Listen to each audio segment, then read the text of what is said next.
அஸ்ஸலாமு அலைக்கும் சுவை விரும்பிகள். எல்லாரும் நல்லா இருக்கீங்களா? வெத்தல பாயாசம் செய்ய போறோம்.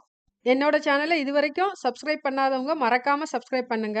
தேவையான பொருட்கள்: வெத்தலை பத்து, ஊற வச்ச பாதாம் பிசின், ஊற வச்ச முந்திரி, பாதாம், குங்குமப்பூ சிறிதளவு, சர்க்கரை 200 கிராம். ஒரு மிக்ஸி ஜார் எடுத்து அதுல ஊற வச்ச பாதாமையும், முந்திரியையும் சேர்த்து கொஞ்சமா தண்ணி ஊத்தி நல்லா நைஸா அரைச்சு எடுத்துக்கோங்க. ஒரு மிக்ஸி ஜார்ல நம்ம வெத்தலைய கொஞ்சமா தண்ணி சேர்த்து அரைச்சு, வெத்தல சாற வடிகட்டி எடுத்து வச்சிருக்கேன். ஒரு பேன்ல 1/2 லிட்டர் பால் எடுத்து நல்லா காய்ச்சுறேன். அதுக்கப்புறம் அதில சர்க்கரைய நான் ஆட் பண்ணி, சர்க்கரைய கரையிற வரைக்கும் மிக்ஸ் பண்ணிக்கிட்டே இருக்கிறேன். பிறகு நான் வடிகட்டி வச்சிருக்கிற வெத்தல சாற இதில ஊத்தி அதையும் மிக்ஸ் பண்ணுங்க.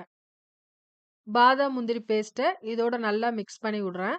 மிக்ஸ் பண்ணி அடுப்ப சிம்ல வச்சு நல்லா மிக்ஸ் பண்ணிக்கிட்டே இருங்க. பிறகு ஊற வச்சிருக்கிற பாதாம் பிசின இதோட சேர்த்து அதையும் நல்லா கிளறி விடுங்க. கடைசியா குங்குமப்பூவ போட்டு இறக்குங்க. இப்போ நமக்கு வெத்தல பாயாசம் சூப்பரா ரெடி ஆயிருச்சு. இத நம்ம சூடாவும் குடிக்கலாம்.